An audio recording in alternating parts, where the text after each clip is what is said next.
Olá a todas e a todos, boa noite, boa noite. Sejam bem-vindos a mais uma live, são Conversas com V. Eu estou aqui com um grande amigo, Nexus Faria. O Nexus é um jurista guineense, está também aqui em Portugal. Nexus, boa noite, um abraço e obrigado por teres aceito o meu convite para conversarmos sobre a política na Guiné-Bissau. Mano Vitor, olha, boa noite. Eu não sei se tinha muita opção, eu não sei. Eu quando vi, percebi, só tinha uma opção, que era aceitar. Mas pronto, dito isto, eu estou aqui com grande gosto, como o Mano Vitor deve calcular, portanto, por variedíssimas razões, mas a mais óbvia, o Nexus talvez é Nexus hoje, uma das pessoas responsáveis por isso é o Vitor Hugo Mendes. Então, não tenho como evitar qualquer convite que venha do lado do Vitor Hugo Mendes. Portanto, é por isso que eu estou aqui, estamos aqui. Vitor Hugo, Yeah. não faças um convite. Se fizer convite, eu sou obrigado a aceitar. Imagino que saibas isso. Olha, já antes de passarmos aqui as perguntas sobre a situação política na Guiné-Bissau, quero aproveitar a ocasião para agradecer o pessoal do Che Agora Aguenta por ontem se terem disponibilizado e colaborado comigo para a transmissão daquela live com Venâncio Mondlane. Hoje são outras condições, mas garantidamente é um processo e o mais importante é que nós devemos mesmo fazer as coisas. Eu não sei se tu te lembras desta frase que é atribuída, Nexus, a Martin Luther King, que é, olha, se tu não conseguires correr, tenta andar. Se não conseguires andar, epá, vai rastejando. O mais importante é Exatamente. não, o que tu não podes fazer é parar. Portanto, é isso que aqui estamos. Eu estou num sítio que até não é meu, estou aqui a aproveitar essa ocasião, sou de Bolé. Mas pronto, Nexus, eu convidei-te na qualidade de jurista guineense, muito ativo nas redes sociais, comentarista em programas de televisão, tens um trabalho bastante louvável e discutes muito bem com propriedade, com bastante isenção, lógica, com recurso àquilo que é a lei. Discutes, dizia, os temas sobre a Guiné-Bissau. Eu quero perguntar-te o seguinte, Nexus, segundo o que dizem muitos juristas, o mandato do presidente Umaro Sissoko Embaló terminou no dia de ontem. Queres fazer um enquadramento histórico para nós percebermos como é que aqui chegamos e o que é que vai acontecer nos próximos tempos? Com certeza, Mano Vitor. Mais uma vez aproveito, cumprimento Mano Vitor, cumprimento os telespectadores, mas antes de responder a sua questão, permita-me só deixar uma nota breve de 30 segundos.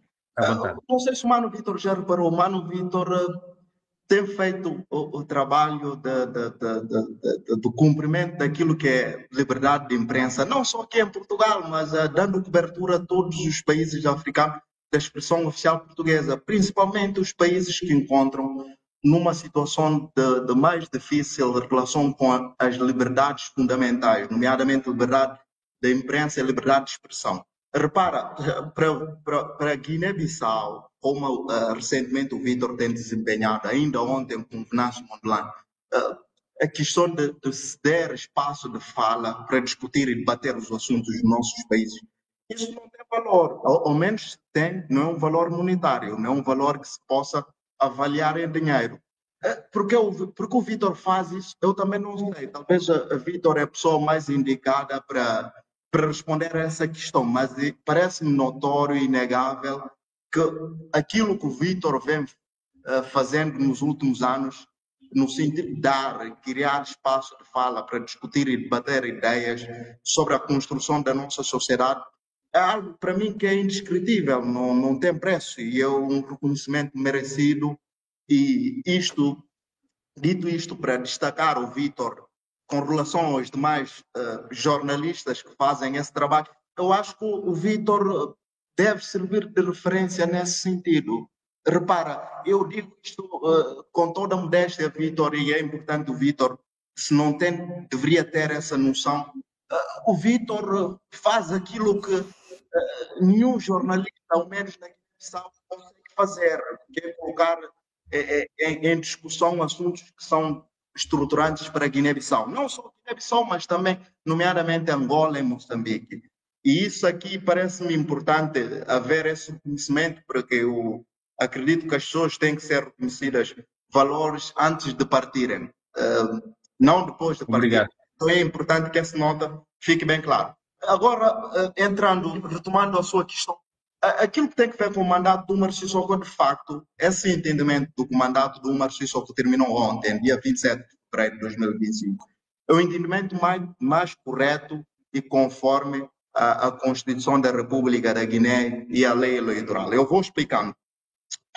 O Vitor tem presente, e claro, todos os telespectadores que são amigos da Guiné ou são guineenses também devem ter presente que o Umar Sissoko Embalo, em função das últimas eleições presidenciais que aconteceu em 2024, terminando em 2025, tomou posse mediante um contencioso que tinha sido instaurado no Supremo Tribunal, que faz vestes do Tribunal Constitucional na Guiné-Bissau. Não aguardou o pronunciamento do Supremo Tribunal, decidiu tomar posse dia 27 de fevereiro de 2020.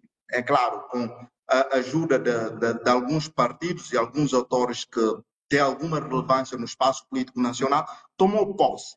Qual é o problema? É que o Umar tomou posse passando-se 8 meses, 7 meses, 8 meses, 7 8 meses, em meados de setembro, 4 de setembro de 2020, o Supremo Tribunal decidiu pronunciar-se no sentido de dar por concluído o processo contencioso instaurado no tribunal, não dando razão ao candidato suportado pelo PSGC, candidato apoiado pelo PSGC, nesse caso Domingos Simões Pereira.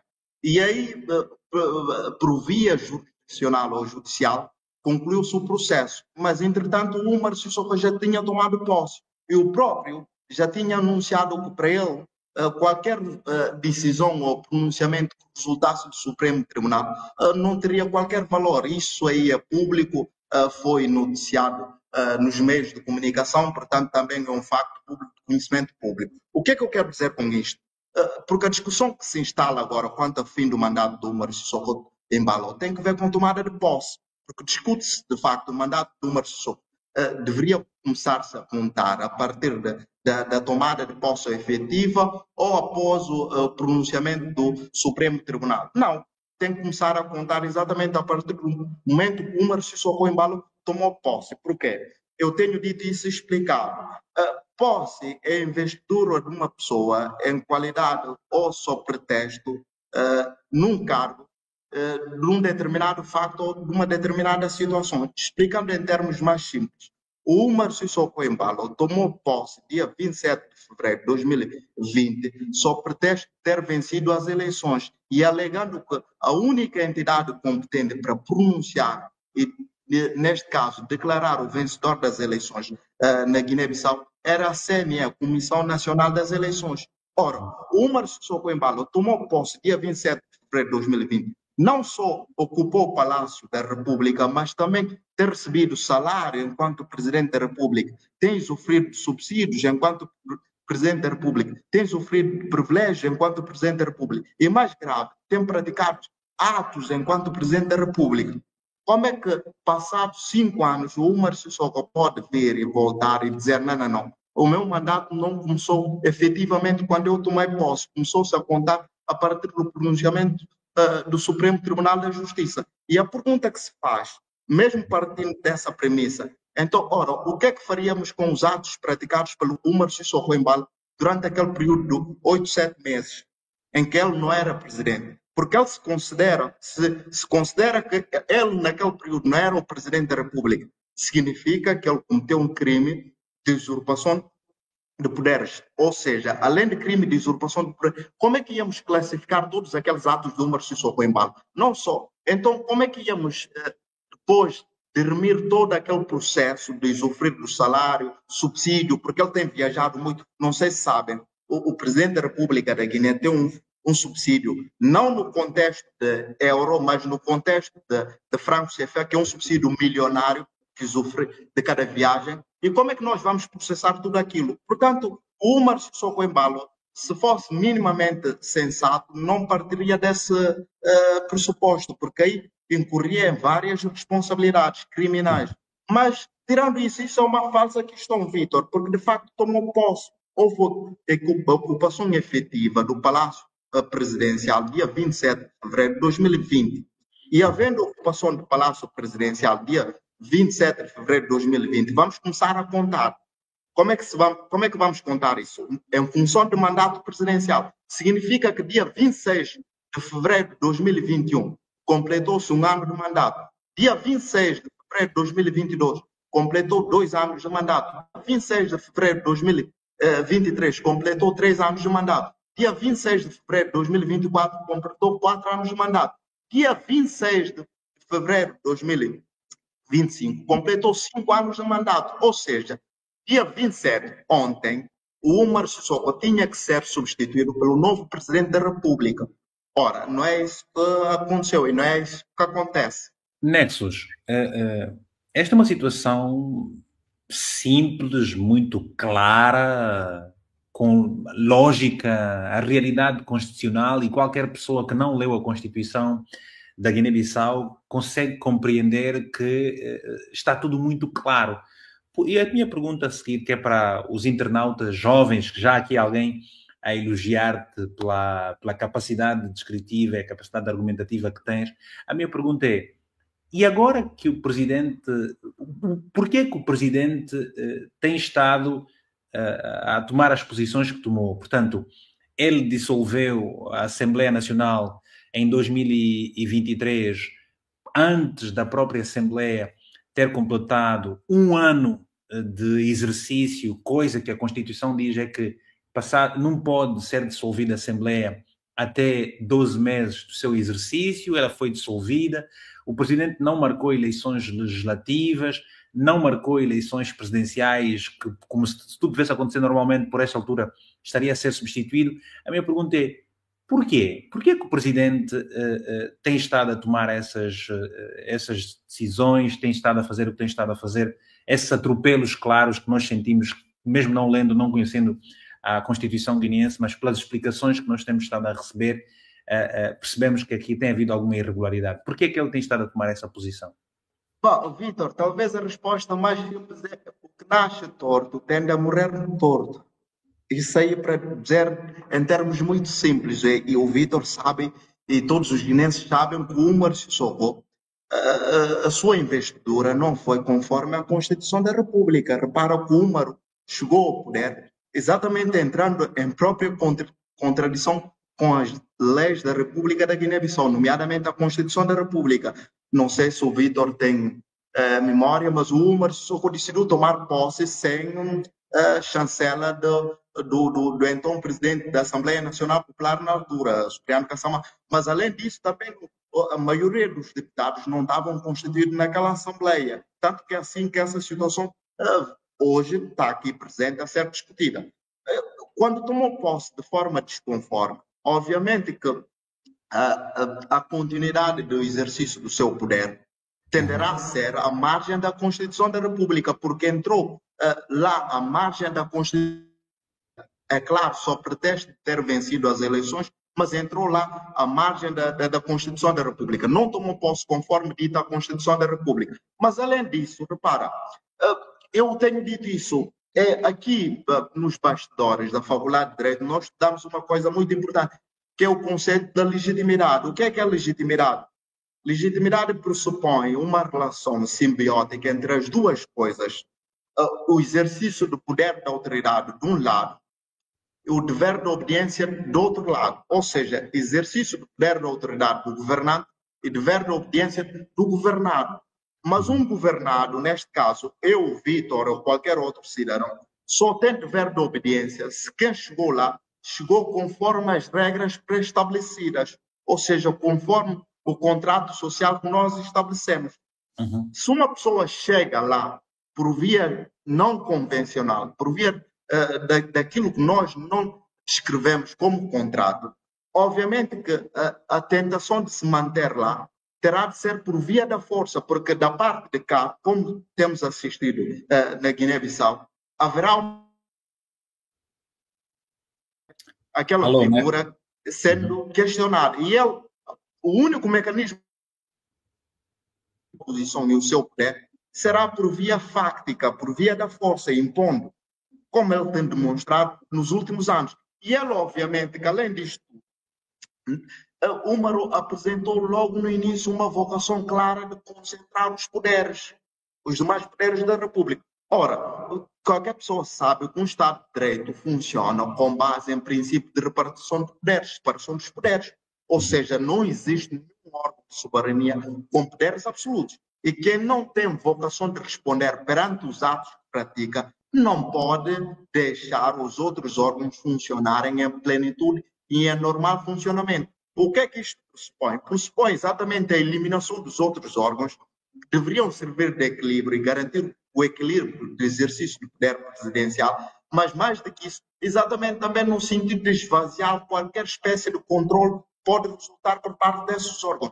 E, obviamente, esse tipo de ato, esse tipo de comportamento só é cabível à margem da Constituição, porque, do ponto de vista constitucional, não tem enquadramento. E quando Agora, é assim, acaba por se afastar da Constituição e vai atuando em função da sua livre discricionariedade, em função da ou sua seja, vontade. Nexus, para os nossos amigos que nos estão a acompanhar, jovens, isto é um debate muito importante, tem a ver com a realidade política de um país, tem a ver com o futuro de muita gente e, portanto, atos de grande irresponsabilidade dos líderes atuais na política terá consequências profundas na vida de muitos jovens que nos estão a acompanhar, e é importante que a juventude perceba isso. Se não entende, convém ouvir, convém ler, convém ajudar a partilhar esta live para elucidar as pessoas e, naturalmente, cada um depois poder se posicionar para as mudanças que são necessárias nos nossos países. Nexus, perante tudo isto que já apresentaste aqui de forma factual, com base na experiência e na propriedade que tens enquanto guinense, agora, nós esta semana, no último domingo, ficamos a ler nas notícias que o presidente Umaro Sissoko Embaló anunciou que as eleições vão acontecer, presidenciais, vão acontecer no dia 30 de novembro. Ora, o que é que tu achas? Vão acontecer eleições presidenciais e as legislativas? Como é que, porque o país está neste momento sem uma Assembleia Nacional funcional, ou seja, existe um regime presidencialista quando é um regime semipresidencialista, porque tem um primeiro-ministro, queremos perceber isso. O que é que tu achas? A oposição diz que as eleições deviam acontecer pelo menos em maio. O que é que vai acontecer no meio de toda esta situação? Até porque o dizer que as eleições são para novembro não tem cunho jurídico, porque o que tem cunho jurídico é um decreto presidencial, que ainda não saiu, até onde eu sei. Mas mesmo esse decreto não teria sustentabilidade constitucional. Mas agora, repara, a colocação, uma observação do Vítor é muito interessante e ilustrativo. Permita-me só, o Vítor disse que era importante, principalmente para a juventude e os jovens. É claro, isso está aqui em jogo. Eu tenho dito isso, não propriamente nos fóruns da RTP, mas que isso aqui nós estamos perante uma discussão dos valores, não é de personalidades. Isso não é uma discussão de pessoas, entre uma Sissoko Embaló, Domingos Simões. Não. Nós estamos a discutir aqui o tipo de sociedade que queremos daqui para frente. Qual é o projeto de sociedade que queremos? Uma sociedade livre e justa ou uma sociedade que funciona sob regras unilaterais de uma pessoa? Mais do que isso, repara, agora sustentando até do ponto de vista teórico aquilo que o Vítor disse. Sabe que é curioso, na dissertação do professor Emílio Cafo Costa, Limites Materiais, que agora está em formato de manual de direito constitucional, Limites Materiais da Constituição da República da Guiné, há uma passagem de um texto desse livro que diz que a Constituição é um compromisso assumido entre o presente e o futuro. Ou seja, é aquilo que se decide no presente, o que é que se quer no futuro. Quando a pessoa não respeita aquele contrato, aquelas regras, obviamente não está só a comprometer o futuro, mas está a comprometer o presente, está a comprometer o futuro de uma geração. E obviamente que a nossa geração não pode dar este poder a ninguém na Guiné-Bissau. Não podemos permitir isto. Ninguém pode ter poder ditar o rumo, o percurso da nossa vida com base em seu subjetivismo próprio. Isso não podemos aceitar.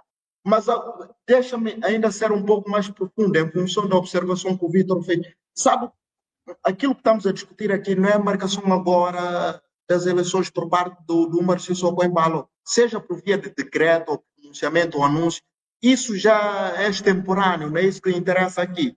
Nós estamos a discutir, vamos ter que discutir, estamos a discutir, é se o Marciso atualmente é o presidente da República da Guiné-Bissau.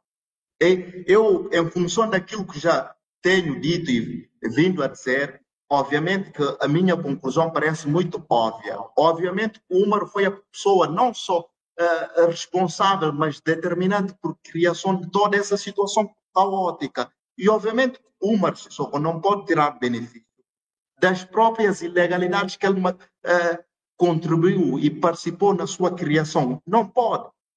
Admitindo um aumento do mandato presidencial ao Umar Sissoko, estaríamos a negar todo aquilo que determina o ordenamento jurídico guineense, nomeadamente a Constituição da República, no seu artigo 66, número 1, que diz que o mandato presidencial tem um limite de 5 anos. E, além disso, no artigo 2 da Constituição da República, estamos perante, neste momento, uma quebra de legitimidade democrática, ou seja, o contrato que tínhamos estabelecido com o Umar Sissoko Embalo, entre aspas, mesmo considerando o facto de que ele venceu as eleições em 2020, 19 e 20, já se concluiu. Então, o Umar Sissoko Embalo não tem nenhuma razão para continuar a estar no palácio. E não havendo eleições, obviamente que o Umar Sissoko foi a pessoa responsável para nós chegarmos a essa situação. E nós não podemos ficar refém da vontade do Umar Sissoko Embalo, porque se dependesse da vontade do Umar, podemos correr o risco de nunca ter as eleições presidenciais na Guiné-Bissau. Mas esse é o Deixa-me ponto. só concluir com isso. Parece-me muito importante. Por exemplo, isso é, voltando até o século XVIII, o contrato social de Rousseau. Sabem o que é que dizia o Rousseau? Que qualquer poder, qualquer homem forte, por mais que seja forte, no capítulo 3, poder de mais forte, por mais que seja forte, por via da força fáctica, mesmo sendo por via do poder da arma, a sua força só valerá se conseguir transformar o seu poder ou a sua autoridade em direito e, com isto, resultar em dever de obediência da parte dos cidadãos. Ou seja, o que é que eu quero dizer com isto? Aquilo que se coloca neste momento, é por isso que essa narrativa de fim do mandato do 4 de setembro é muito importante.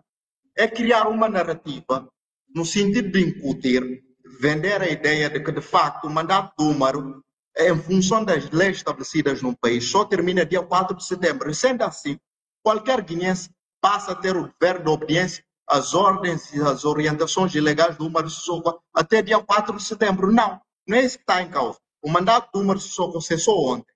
E cessando ontem, qualquer guineense, neste momento, constitui-se no direito e dever de não obedecer qualquer orientações ou ordem do Umar Sissoko Embalo, seja decreto ou seja pronunciamento. É isso que está a ser discutido.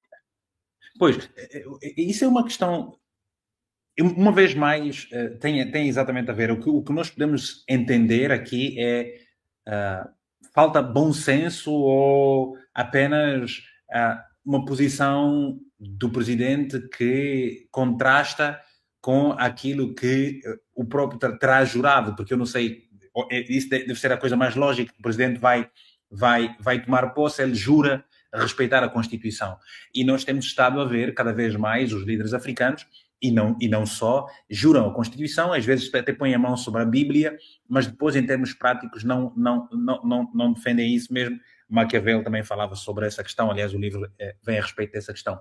Agora eu pergunto-te, a Guiné-Bissau, portanto, se tiver que acontecer, elas têm que fazer eleições gerais, simultâneas, as presidenciais e as legislativas. A Guiné-Bissau tem um histórico negativo do ponto de vista das realizações de eleições, de incumprimento de prazos dos presidentes, golpes de Estado e tudo mais. Como é que tu achas que os partidos se vão posicionar? Como é que achas que a sociedade guineense se vai posicionar? Se vai efetivamente partir-se para o diálogo, quando o presidente já disse que não quer dialogar com ninguém, portanto, não quer ouvir os partidos políticos, não precisou de ouvir os partidos políticos, definiu a data de 30 de novembro para as eleições e ainda não fez sair um decreto presidencial. Os políticos vêm engolindo o Mário Sissoko há bastante tempo. Achas que a sociedade, os políticos vão continuar a sujeitar-se vou utilizar o termo, os caprichos, a vontade do presidente, ou poderá haver aqui uma revolução nunca vista na Guiné-Bissau para demover o homem do poder? Bom, eu, em função daquilo que eu já tenho dito e da minha pretensão, era, pronto, colocar um ponto, deveríamos era ter colocado um ponto final nisso há muito tempo, não agora, mas nunca é tarde para colocar um ponto final. Depois, as caracterizações e qualificações, se é revolução ou qualquer outra coisa, isso fica lá para depois. Mas o que eu acho que é muito mais importante é que numa sociedade onde há regras, todas as pessoas têm que estar submetidas a essas regras, inclusive as pessoas que estão em mais altas responsabilidades do Estado. O que é que eu quero dizer com isto? Isto aqui de ficar a refém, a reboque da vontade do Mário Sissoko Embalo, obviamente não tem funcionado nesses últimos 5 anos. Eu já disse propriamente no programa de Vítor Hugo Mendes, não é insanidade fazer a mesma coisa e esperar um resultado diferente. Olha, Vítor, repare, eu vou dizer isto também vale. Os moçambicanos tiveram essa discussão. E essa discussão haverá de acontecer em 2027 em Angola. Nós temos que decidir o tipo de sociedade é que queremos. E aquilo que estamos dispostos a fazer, o preço que estamos dispostos a pagar para viabilizar esse tipo de sociedade. Repara, talvez eu sou muito novo, talvez muito mais novo até que o Vítor Hugo Mendes, mas eu nessa altura, eu vou refletindo, eu já tenho conclusões muito óbvias de... Olha, eu fiz aqui um movimento corporal para te dizer o seguinte, Nexus, há coisas que não têm exatamente só a ver com a idade, tem a ver exatamente com a maturidade, não é? Porque nós, a partir de uma certa idade, temos uma capacidade profunda de analisar os factos, os contextos e posicionarmos-nos, ok? E, portanto, porque eu tenho estado a ouvir muita gente, não vou dizer só da Guiné-Bissau, mas vou dizer de Angola, vou dizer de Moçambique, vou dizer de São Tomé e Príncipe, que vêm muitas vezes em muitos fóruns defender estupidez, defender hipocrisia, defender ignorância, defender prepotência, promoverem matumbice e coisas que eu aqui posso dar a minha opinião e no tom e com a força que eu realmente quero. Quando eu estou no meu lado profissional, eu tenho o respeito ético e deontológico por aquilo que estou a fazer. Mas eu tenho, enquanto cidadão, e aqui estou a falar enquanto cidadão, que também navega pelas redes sociais, e, portanto, Nexus Faria, eu vou-te ser sincero, o que tu dizes, como dizes, o que tu defendes, como defendes e dizes com um sentido patriótico profundo. Agora, se há outras pessoas mais velhas que conseguem ter opiniões irresponsáveis por conta de elementos e fatores que só a eles diz respeito, nós não temos que pôr em causa a idade de absolutamente ninguém, porque apesar da idade que tens uma maturidade que vale a pena ser respeitada. É só mesmo para fazer esse ponto. Mas faz favor. Não, eu concordo, Vítor, por que eu estava a dizer isso? Porque eu, nessa altura, eu já tenho conclusões das coisas em que eu seria capaz de colocar a minha própria vida em função de determinados valores. Eu vou aqui citar 3 coisas, o Vítor há de concordar comigo, e as pessoas também que estão a assistir. Obviamente que se alguém intentar contra a vida do Vítor Hugo Mendes, por mais que o Vítor Hugo não seja uma pessoa violenta, o Vítor Hugo será convidado, sentirá vontade de defender a sua própria vida. Porque legítima defesa tem enquadramento legal, tem respaldo legal, é legal, tem enquadramento legal, defesa a própria vida.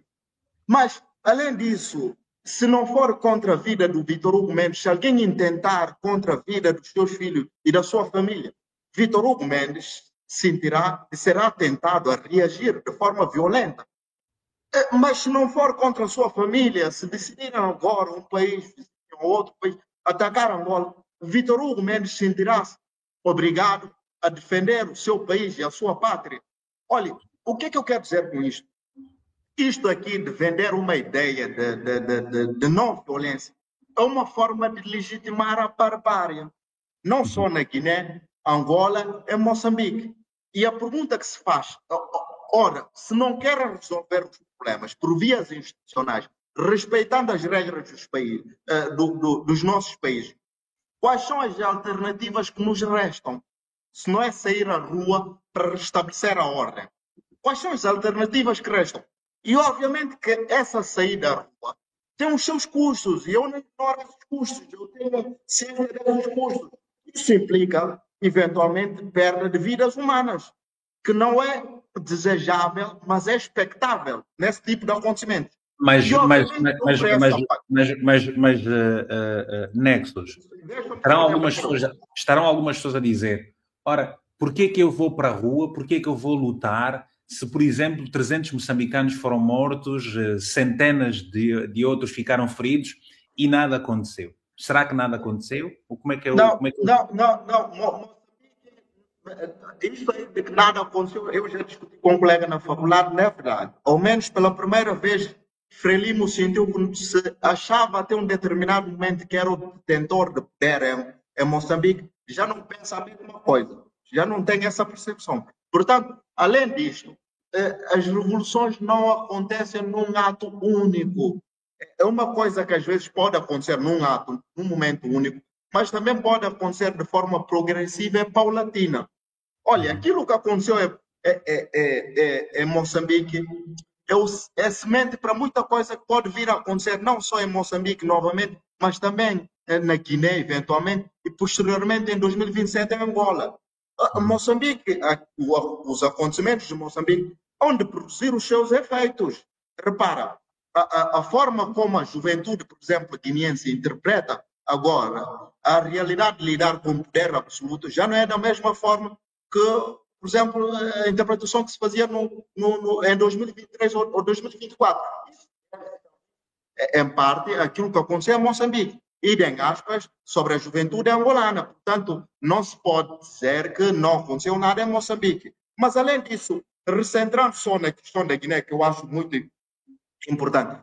O que é que eu quero dizer com isto? Nós, nesse momento, temos que perceber uma coisa muito clara. Voltando àquilo que eu disse, o poder absoluto do Umar Sissoko, as suas pretensões absolutas e ditatoriais, só terá espaço para se consolidar se, de facto, existir um consentimento da nossa parte. E esse consentimento, obviamente, que é passividade e complacência. É não fazer nada. Obviamente que é lá de perpetuar... achas, Nexus, achas perante aquilo que se pode considerar esgotamento da parte da sociedade civil, o esgotamento da parte da classe política por todo um conjunto de situações que catalogam a Guiné-Bissau como um Estado falhado, acreditas que qual poderá ser o desfecho agora em 2025, pelo menos até maio, porque a oposição defende que as eleições simultâneas, presidenciais e legislativas, devam acontecer até maio. Vamos supor que o presidente, agora, nesta semana, ele não imita o decreto presidencial para maio. Porque, assim, nós estamos agora em março, né, praticamente. Março, abril, maio, 2 meses. O que se diz é que, para a tomada de posse, são 90, tem 90 dias, não é? A Constituição diz 90 dias. O presidente diz, por exemplo, que anunciou que vai ser em novembro. Ora, se anuncia em novembro, então quer dizer que tens outubro, setembro, agosto. Em agosto tem que fazer sair o decreto presidencial. Vamos equacionar aqui vários cenários. O que é que pode acontecer até o final deste ano? Esta hipótese é inviável. Repara, nós chegamos aqui por vontade do Marcelo Paulo. E essa hipótese exatamente pressupõe dar seguimento à vontade do Marciso Embalo. Eu já disse isso. É insanidade fazer a mesma coisa e esperar resultado diferente. O que é que eu acho que tem que acontecer e o que é que eu proponho? Não proponho, aliás, eu informo, porque é isso que determina a Constituição da República da Guiné e demais leis do país. O Marciso Embalo tem que ser deposto, seja por via institucional ou por via das ruas. Quem é que vai fazer isso por via institucional se o que se diz é que os diferentes órgãos de poder estão tomados pelo presidente? Ora, Vitor, repara, as forças de defesa e segurança devem-se à obediência apenas à Constituição e à lei, não às personalidades. Portanto, eu tenho dito e tenho conversado muito com muitas pessoas, nós estamos a direcionar os nossos discursos para um público-alvo pouco eficaz. Tem que se dirigir a mensagem a quem de direito para reagir e tomar as medidas necessárias para restabelecer a ordem e repor a normalidade. Repara, as forças de defesa e segurança, de acordo com a Constituição, têm o dever de defender a própria Constituição e a legalidade democrática. Ora, a legalidade democrática não pressupõe defender a vontade unilateral do Marciso Embalo. E daí que tem que se fazer um discurso para advertir, não só advertir, mas também consciencializar as pessoas que fazem parte da classe castrense. O dever que eles têm é para com a República, é para com o Estado da Guiné-Bissau, não para com a pessoa do Marciso Embalo. E sendo este o caso, obviamente que tem a responsabilidade de fazer um uso da força que tem para reporem as instituições do Estado. E isso, obviamente, pressupõe exatamente tirar quem não tem legitimidade e colocar a pessoa que tem legitimidade para que se convoque as eleições, conforme determina a Constituição, no prazo de 60 dias, pelo presidente interino, exatamente para a realização das novas eleições presidenciais na Guiné-Bissau. É isto que tem que acontecer. É esta solução que tem que ser colocada em cima da mesa. Isto de negociar com o Marciso Embalo é um atentado à Constituição da República, mesmo que a CDAO está a fazer. Repara, Vitor, não é engraçado. Então, num país, tem-se a Constituição e tem-se a lei do país. A lei determina uma coisa. Depois, quando chega o momento, de facto, para a efetivação da lei, afasta-se a lei e vai-se procurando negociar por via política. Isto é uma brincadeira. É brincar com assuntos estruturantes e coisas sérias do Estado. Eu tenho dito isso. Qualquer pessoa minimamente consciente e séria percebe-se que as coisas não funcionam por essa lógica. Funcionam num país que tem pretensão de não ser Estado. Porque num país que tem pretensão de ser Estado, tem que ter capacidade de fazer valer a vontade das leis, não a vontade do homem. E é isso que tem que acontecer. E isso não resulta, não passa necessariamente, e nem por via secundária, de negociações entre os atores políticos. Não se negocia. Se negocia em função das regras, não à margem das regras do país. Ok. Nós estamos a terminar, temos agora 6 minutos, se tanto, para conversa. Eu gostava de olhar aqui para... E alguém há pouco tempo fez questão de dizer aqui algo que me parece ser fundamental. Talvez eu vou ver se consigo buscar aqui, mas não sei onde é que está esse comentário. Falava de Portugal. Pronto, falava de Portugal. Como é que achas que, por exemplo... não, vou tocar nesse aspecto. A Guiné-Bissau este ano vai acolher a cimeira da CPLP e ficará com a presidência rotativa deste órgão da comunidade.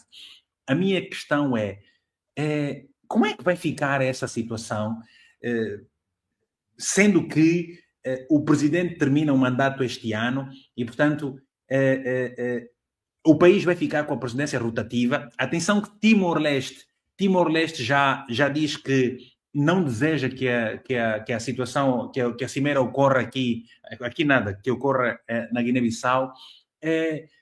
Achas que, por exemplo, que a União Africana, que a União Europeia, que a SADC, todas aquelas forças regionais, a CDAO, por exemplo, que vão dizer alguma coisa, têm que dizer alguma coisa, ou o que é que esperas destas organizações?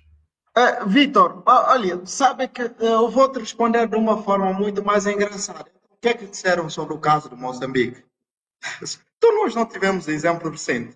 Repara, eu tenho dito isso, mas não é só muitas das vezes por uma questão de vontade. Obviamente que há bipolaridade de posicionamento a nível das organizações internacionais, começando desde logo pelas Nações Unidas, depois a Organização da União Africana e depois, por exemplo, no nosso caso, CEDEAO, mas CPLP, essas organizações têm uma espécie de bipolaridade no posicionamento quanto à questão de valores. Eu tenho dito, eu vou dar um exemplo muito mais pragmático, por exemplo, o caso de Portugal.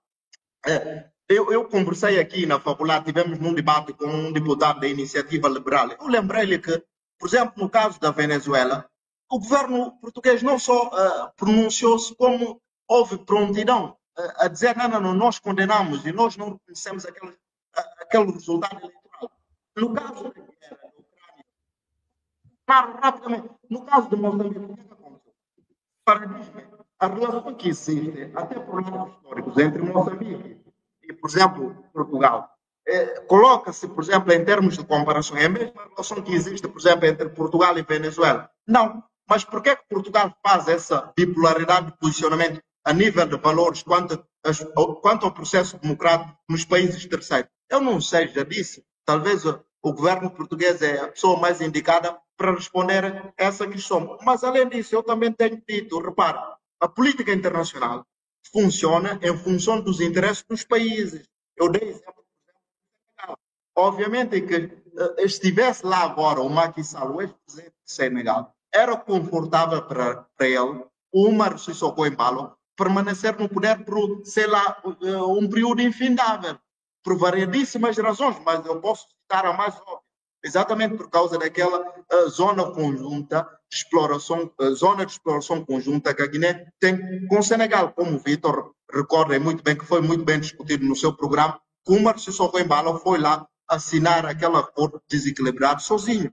E para Senegal de Macky Sall, era confortável o presidente da República, Umar Sissoko Embalo, continuar na presidência da República por um período infindável.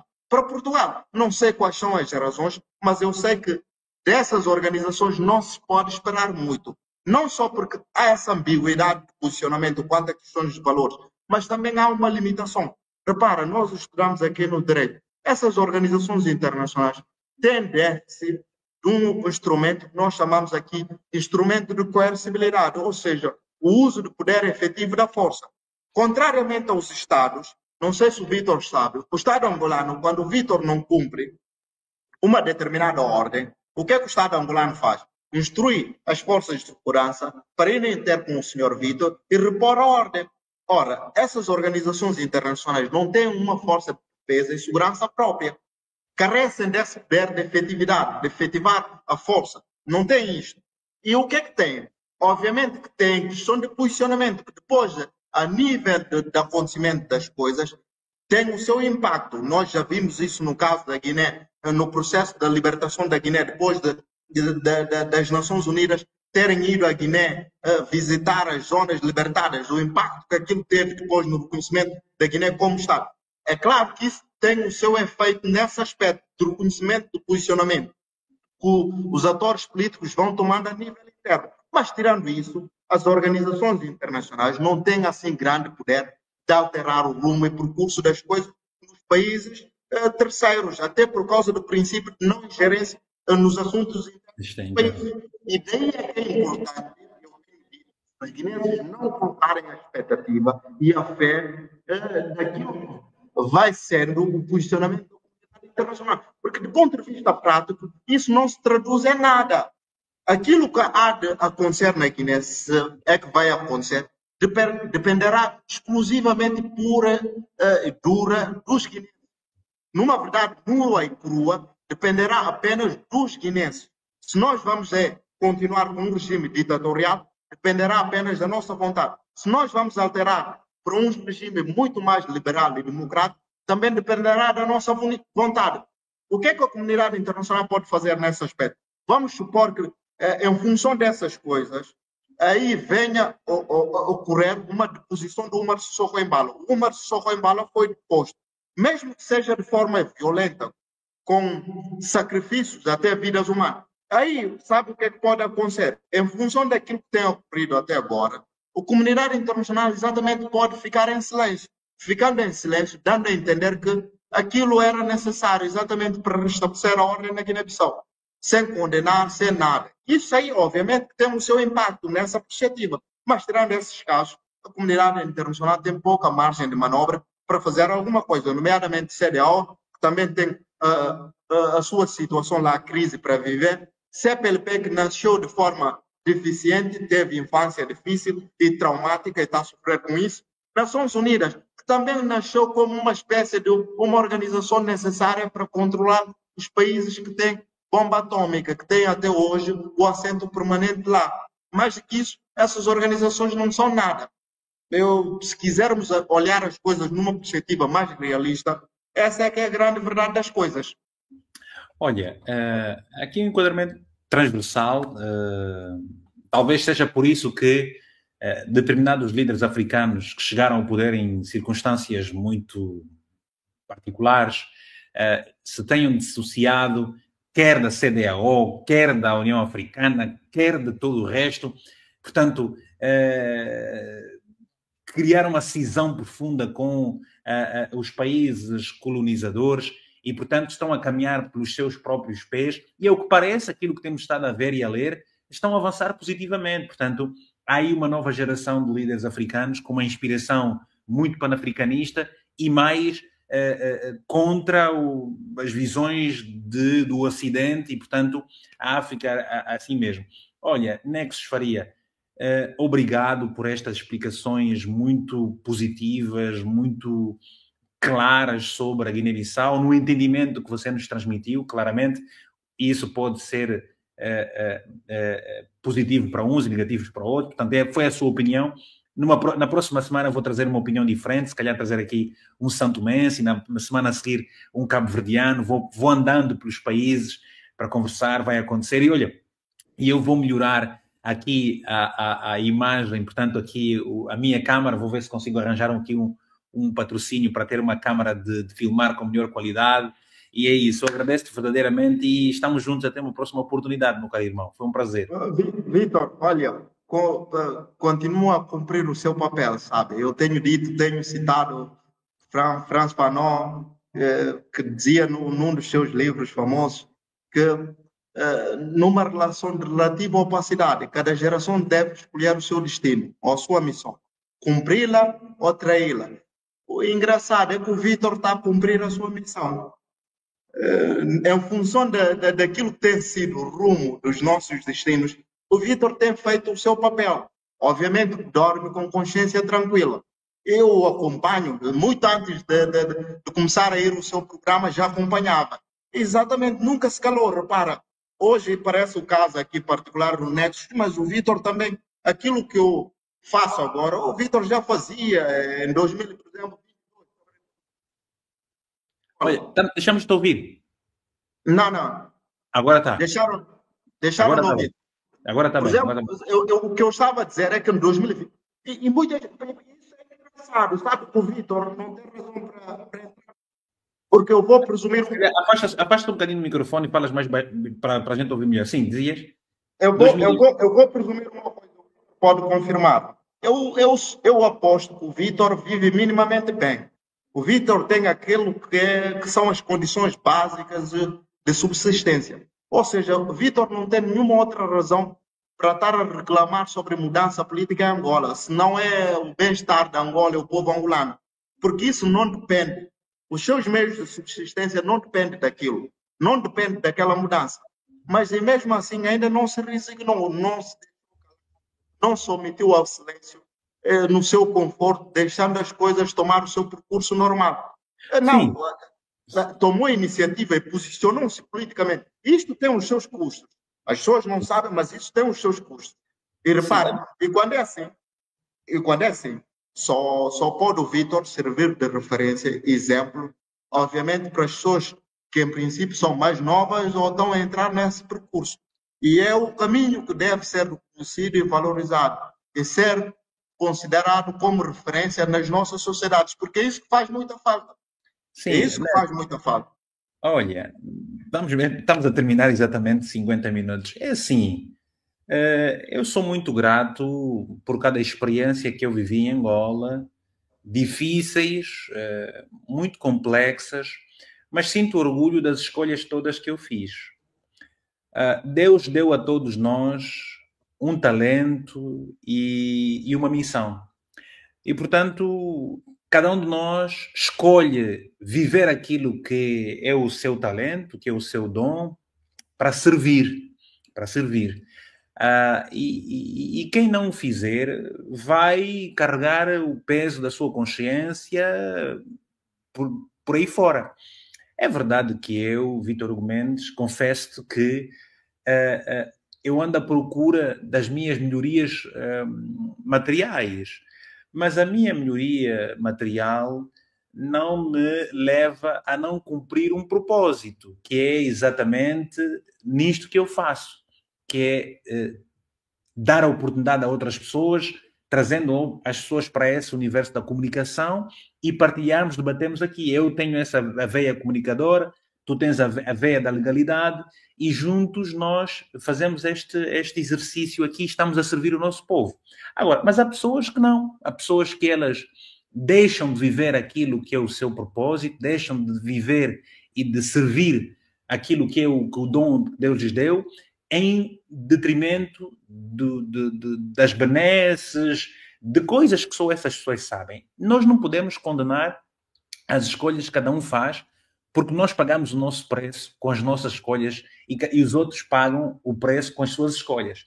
Agora, há uma verdade que é muitos dos nossos irmãos comprometem a sua liberdade, comprometem a sua vida, a sua consciência por conta das escolhas que fazem.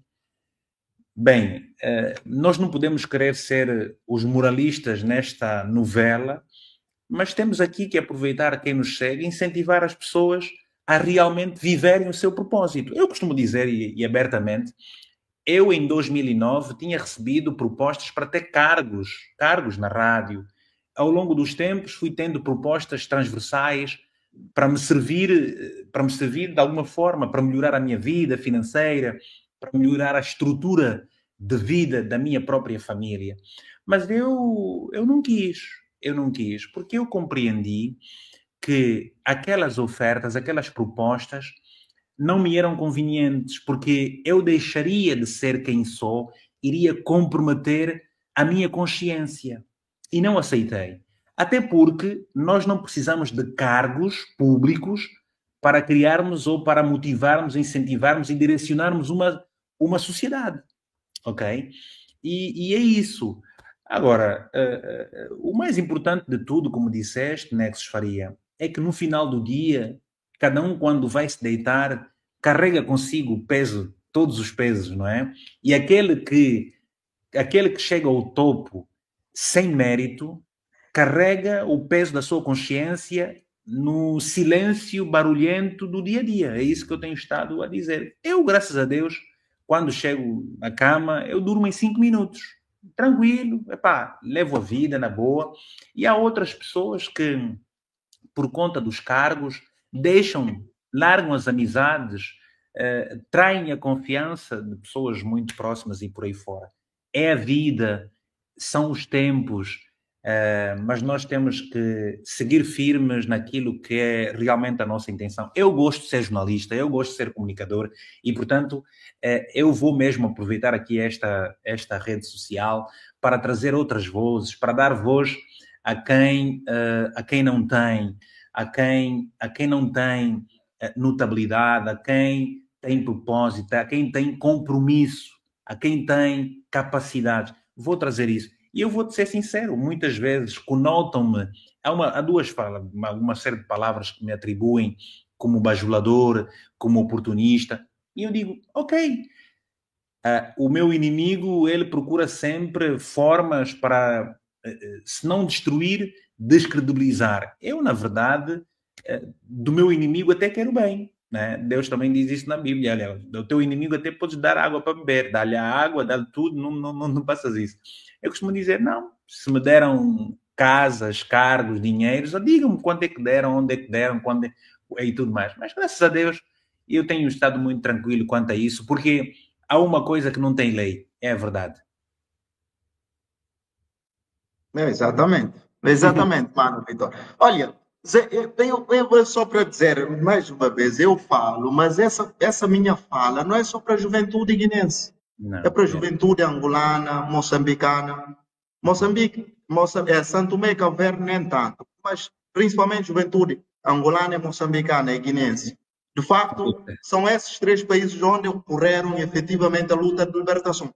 Sabe o que é engraçado, principalmente para os meus camaradas e minhas camaradas da juventude? É que nós fomos prometidos um país, ou esses três países, houve promessa de um futuro melhor. Quando se proclamou a independência em 4 de setembro de 73, 1973, na Guiné, era a promessa de um país melhor, um país mais livre e justo, em que teríamos melhores condições de vida, condição de vida digna. E nós hoje estamos a reclamar exatamente desse país que foi prometido, que quer ser distorcido e vandalizado por senhores que nem sequer se dignaram a entrar nas fileiras de luta. Repara, se nós formos lá ver os dirigentes atuais dos nossos países, são pessoas que nem sequer participaram efetivamente no processo de luta. E mesmo que tivessem participado,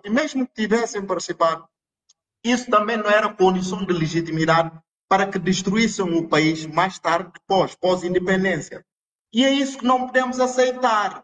Repara, eu tenho dito isso, o preço pela liberdade na Guiné-Bissau, em Angola e Moçambique foi pago, esse preço foi pago na década de 70, foi pago. Quando houve proclamação das independências, exatamente foi proclamada nesse sentido, no sentido de dizer, não, agora aqui nos nossos países, nós somos livres, cada um, seja ele Vítor ou João, independentemente com sua consciência, pode exprimir livremente o seu pensamento sem ser condicionado, sem sofrer represálias. Quando houve proclamação de independência, foi proclamado exatamente nesse sentido. Mais do que isso, essa proclamação também aconteceu no sentido de dizer, não. Aqui no nosso país, todos que nascem têm direito à habitação condigna, têm direito à saúde, têm direito à educação. Ora, nesses três países, isso ainda é uma utopia. Uma utopia. Repara que a Milka Cabral e Agostinho Neto até têm uma frase assim semelhante, de que a luta era o programa mínimo, o programa maior era o desenvolvimento do país. O que quer dizer, entre aspas, liberdade e condição digna para todos os guineenses, moçambicanos e angolanos na atualidade. Ora, não é isso que acontece. E estamos dispostos a pagar preço para reclamar essa agenda a custo que for necessário e a meios que for necessário. E é isso que vai acontecer na Guiné-Bissau. Obrigado, Neto Faria. E é isso que vai acontecer na Guiné-Bissau. Eu vou criar aqui uma plataforma para trazer jovens, um debate de 1 hora com pelo menos 2 jovens de países diferentes, analisarmos os problemas de vários países e tudo mais. Muito obrigado, um abraço, até uma próxima oportunidade, estamos juntos, foi um prazer. Obrigado, mano. Valeu. Muito bem, obrigado a todos, fiquem bem, até a próxima. Todo mundo faz opções, todo mundo tem decisões. Nas decisões e nas opções vamos ter dificuldades. Eu sou um rapaz que nasci com a comunicação social e eu me esforço muito, eu trabalho muito, sabe? O maior produto que deve ser vangloriado por qualquer nação é realmente o conhecimento. E nós andamos a construir esse conhecimento. E estamos a incentivar o hábito pela lei. Eu comecei a viajar, eu já dei a volta a Angola 4 vezes, com o meu próprio carro, dormia em condições muito difíceis. Pedido a Deus que me dê muita força, muita saúde. Eu posso perder tudo, mas eu não vou deixar de te ajudar. Muitas mais pessoas, porque nós em Angola temos muito talento. Por isso é que eu espero poder reunir mais ajudas no futuro, no sentido de poder ajudar mais gente. Nós vamos passar e é um legado que temos de deixar. Eu me preocupo muito com o futuro, por isso é que eu trabalho com isso.